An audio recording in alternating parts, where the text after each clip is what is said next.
MP board class 9th वाले सभी students के लिए त्रैमासिक परीक्षा के लिए गणित विषय का पेपर मैं बता रहा हूं और वो प्रश्न बता रहा हूं जो कि आपको अपनी त्रैमासिक परीक्षा में देखने को मिलेंगे। इसलिए सभी छात्रों से मेरा कहना है कि आप इस प्रश्न पत्र को पूरा देखें और अच्छे से याद करें, क्योंकि 100% मैं आपसे कह रहा हूं कि पेपर आपका बाहर नहीं जाएगा, सिर्फ और सिर्फ आपको याद यहाँ पर करना पड़ेगा।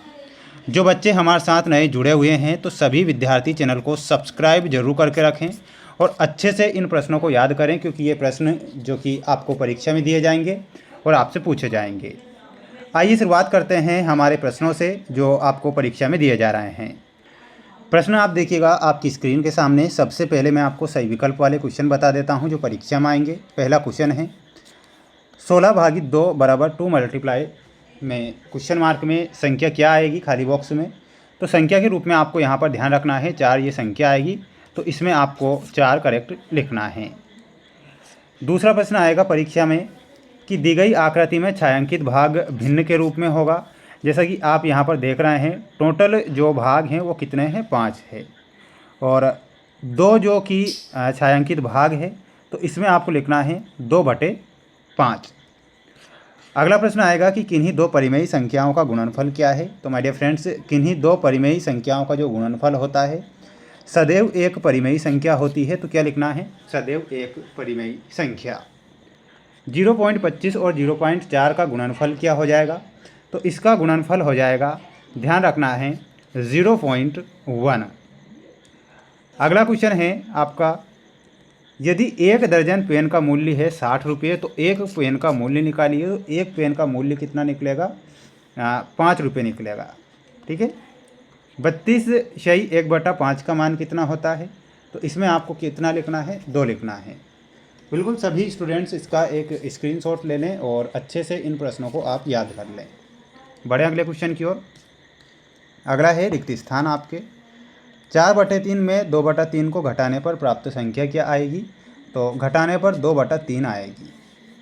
एक घन में कितने शीर्ष होते हैं, तो एक घन में आपको लिखना है 8 शीर्ष होते हैं। कितने होते हैं, तो 8 शीर्ष आपका यहाँ पर सही आंसर हो जाएगा। तो लिखना है आपको 8 शीर्ष। 48/5 में शेषफल का मान क्या है, तो इसमें शेषफल बचेगा 3।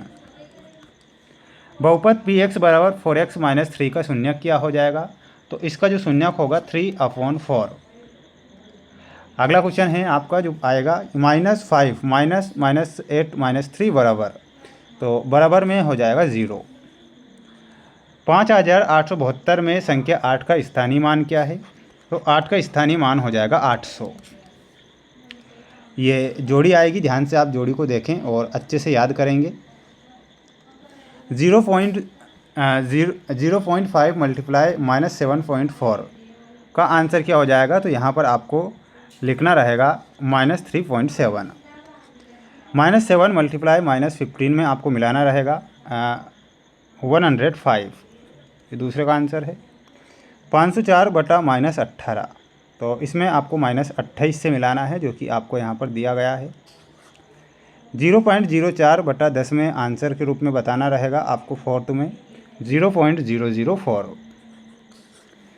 अगला है 42.66 प्लस 0.36 का आंसर बताना है 43। -18/25 का मान क्या हो जाएगा 6 में, तो -0.72। तो ये आपकी जोड़ी रहेगी। बिल्कुल आप इस जोड़ी का स्क्रीनशॉट ले लीजिए और याद करिएगा। अगला है एक शब्द या एक वाक्य में उत्तर दीजिए वाले प्रश्न। बिंदु 4 1 की x अक्ष से दूरी क्या है, तो दूरी हो जाएगी 1 इकाई। क्या हो जाएगी, 1 इकाई। 1 व 2 के बीच एक परिमेयी संख्या लिखिए, तो परिमेयी संख्या हो जाएगी 1.5। √3 को 2√3 से गुणा करके मान लिखिए, तो मान हो जाएगा इसका 6। लट्टू का आकार किस आकृति के समान होता है, तो यहाँ पर आपको क्या लिखना है, शंकु की आकृति या फिर अर्धगोला। एक वाहन चालक को 180 किलोमीटर दूरी तय करना है, वह 95 किलोमीटर चल चुका है, तो उसे अभी और कितने दूरी तय करनी है, तो आप माइनस कर लीजिएगा 85। बिंदु -1 4 किस चतुर्थांश में स्थित है, तो इसमें आपको लिखना है द्वितीय चतुर्थांश में। तो ये आपको करेक्ट करना है, स्क्रीनशॉट लेते चलें। अगला क्वेश्चन है सत्य और असत्य में। एक घन में कुल 6 फलक होते हैं, तो बिल्कुल ये आपको क्या लिखना है, सत्य लिखना है। मूल बिंदु में भुज एवं कोटि दोनों ही शून्य नहीं होते हैं, तो ये भी आपका क्या हो जाएगा, सत्य हो जाएगा। पुस्तक एक घनाभाकार ठोस आकृति होती है, तो बिल्कुल ये भी सही है। शंकु एक बेलनाकार आकृति का होता है, तो ये क्या हो जाएगा, गलत हो जाएगा। बिंदु 0.-5 वाई अक्ष पर स्थित होता है, तो सत्य है। रैखिक बहुपद की घात 2 होती है, यह गलत हो जाएगा, क्योंकि रैखिक बहुपद की घात कितनी होती है, 1 होती है। ये आपको ध्यान रखना है। इसके बाद में आप यहाँ पर जो कुछ क्वेश्चन देख रहे हैं, इन सभी के आंसर में आपको जो लाइव क्लासें चलेगी उनमें बताऊंगा, तो बिल्कुल सभी बच्चों को लाइव क्लासों में जुड़ना है, बिल्कुल, जिससे कि मैं आपको इनके आंसर प्रोवाइड आपको करवा सकूं। चैनल पर नए हैं, चैनल को सब्सक्राइब करके रखना है और अच्छे से प्रयास मेहनत करना है, जिससे कि एग्ज़ाम में आपको अच्छे नंबर मिल सके। ठीक है।